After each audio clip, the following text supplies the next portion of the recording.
Persembahan Kuntau daripada Persatuan Seni Kuntau Tujuh Helang Menyambar Lautan atau dalam bahasa Iban, Tujuh Lang Nyambar Tasik, yang diketuai oleh Tuan Guru Mut Anak Said, sempena Majlis Tamat Belajar Ngajat Anjuran Art Training Center Bintulu pada 15 April tahun 2023 yang lepas.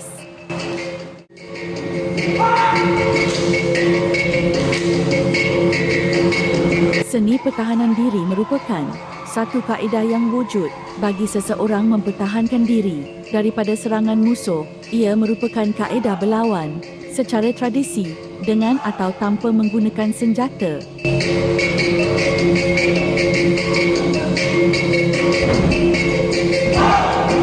Pada zaman dahulu adalah menjadi satu amalan setiap orang, terutamanya kaum lelaki, harus mempelajari dan mempunyai ilmu pertahanan diri.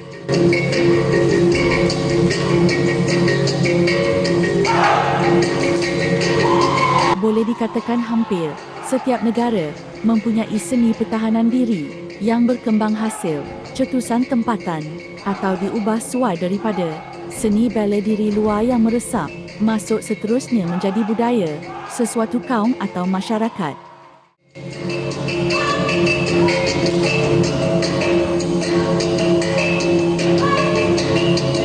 Bagi masyarakat Iban khususnya yang mendiami kepulauan Borneo, Amnya dan Sarawak khususnya, turut memiliki seni pertahanan diri yang dinamakan Kuntau.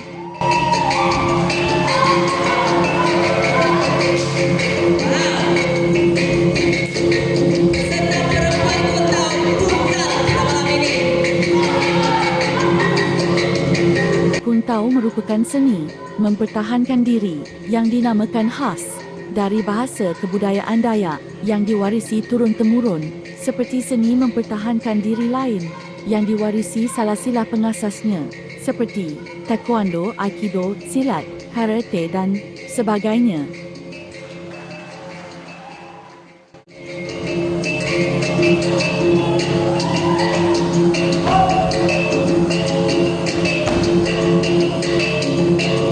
Secara amnya, seorang pengamal Kuntau akan diajar pergerakan tangan dan kaki secara sistematik. Pelatih akan diajar prinsip asas Kuntau sebelum mempelajari peringkat jurus.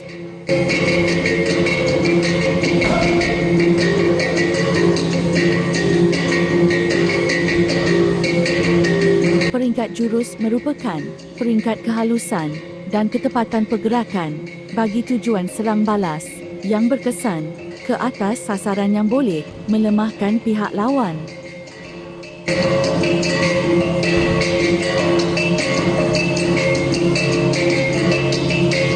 Latihan Kuntau dimulakan dengan membaca doa berdasarkan kepercayaan dan agama masing-masing supaya agar dijauhkan segala bahaya dan ilmu yang dipelajari juga diberkati.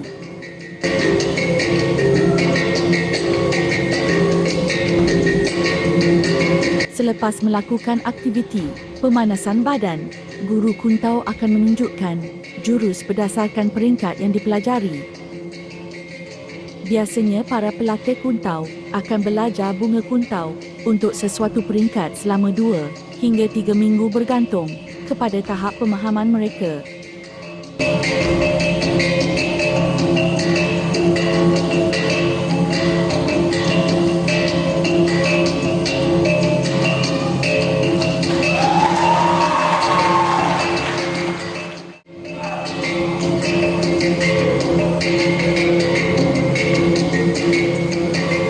Seterusnya, dalam masa yang sama, para pelatih Kuntau akan diajar teknik menumbuk dan menendang serta menangkis. Pergerakan menyerang hanya akan diajar setelah para pelatih Kuntau berjaya menghafal dan memahami gerakan bunga Kuntau serta berjaya menguasai teknik tumbukan, tendangan dan tangkisan.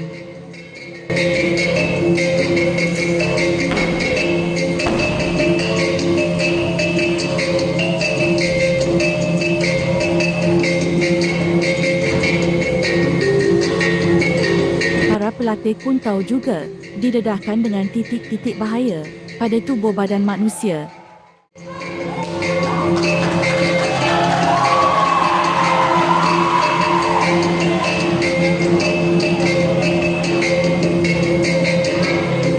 Kesemua gerakan yang dipelajari adalah bertujuan untuk membentuk kemahiran membuat serang balas. Serangan yang dibuat tanpa menggunakan kaedah yang betul mudah dipatahkan dan Kun Tao mempunyai beberapa peringkat yang mana setiap peringkat mempunyai jurus. Bunga, serangan maut, buah pukulan, tangan kosong tanpa senjata, tangkapan kunci mati, tangan kosong tanpa senjata.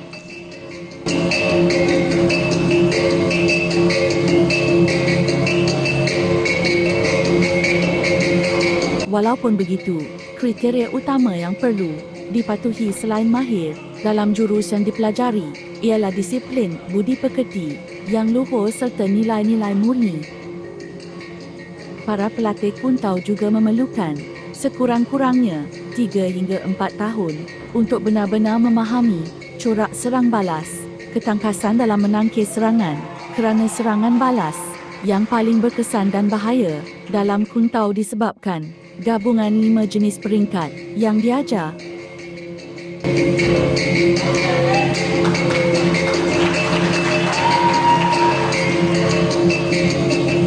Kebiasaannya Kun Tao dipelajari di satu tempat yang disebut sebagai Kelang Gelanggang. Sewaktu ketika dahulu Kelang merupakan satu kawasan tanah lapang di dalam hutan yang telah dibersihkan. Untuk belajar Kun Tao, tempat Kelang adalah di tanah lapang atau kampung puang hutan. Setelah Kelang dibersihkan, guru-guru akan membuat pagar mengikut adat lama. Bahan yang digunakan oleh guru adalah seperti paku lawang, paku besi yang diletakkan 4 penjuru dan dimasukkan ke dalam tanah. Paku lawang tersebut akan dijampi oleh guru terlebih dahulu sebelum mengarahkan pelatih untuk memasuki kelang tersebut.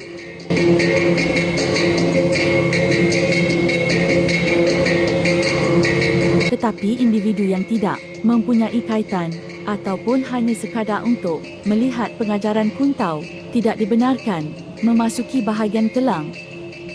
Hal ini demikian kerana dikuatiri individu tersebut akan mendapat musibah.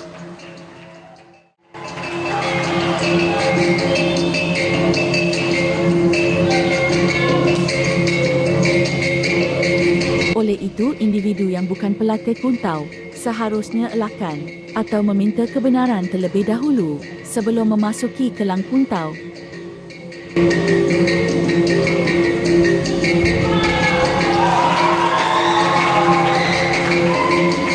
Kun Tao juga dikatakan datangnya daripada ajat atau tarian najat. Menurut kepercayaan masyarakat Iban dahulu, Kun Tao sering digunakan untuk bertarung antara satu sama lain, pengaya berperang dan dipersembahkan di khalayak ramai sebagai satu persembahan kepada masyarakat Iban di kampung di tengah-tengah Kelang.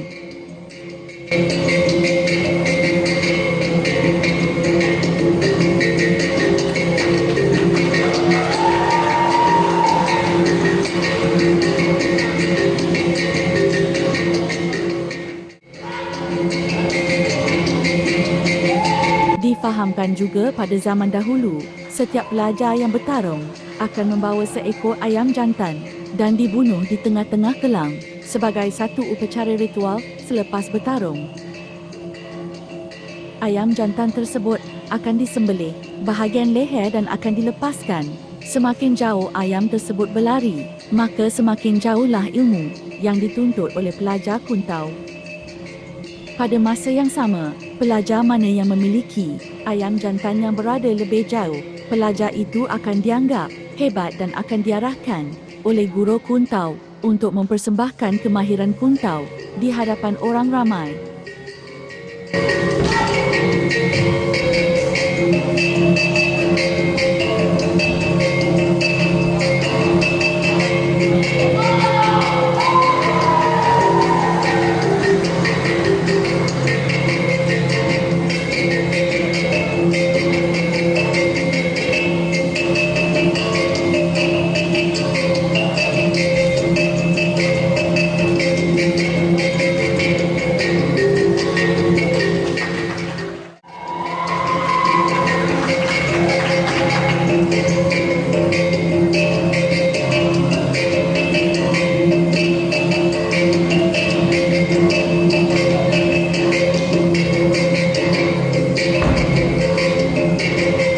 Namun kini, setelah berlakunya perubahan zaman, persembahan kuntau telah dipentaskan sebagai sebuah hiburan semasa hari perayaan, iaitu Hari Gawai Dayak, majlis-majlis kebudayaan, perkahwinan dan lain-lain.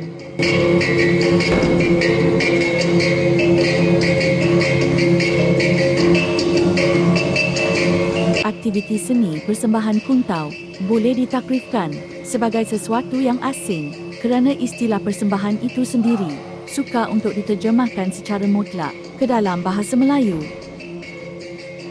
Namun secara etimologi, seni persembahan merujuk kepada pertunjukan, persembahan, perbuatan daya guna, prestasi, hasil dan permainan.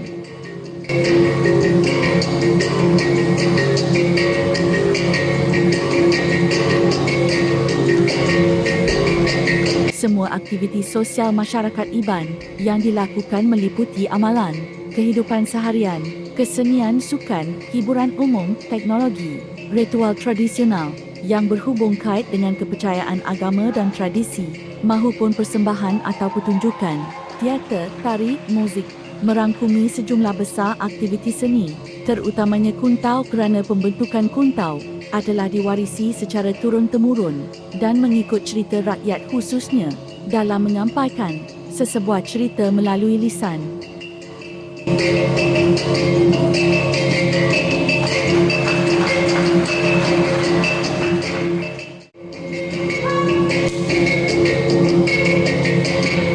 Begitulah sebab sedikit perkongsian dan penerangan berkenaan seni kuntau masyarakat Iban yang diperturunkan dari zaman dahulu lagi.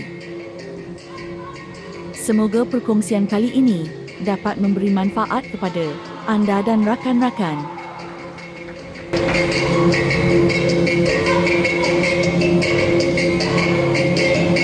Jangan lupa kongsikan kepada rakan-rakan dan jangan lupa untuk support subscribe channel YouTube Khayal Penyalang. Teruskan menonton sehingga tamat.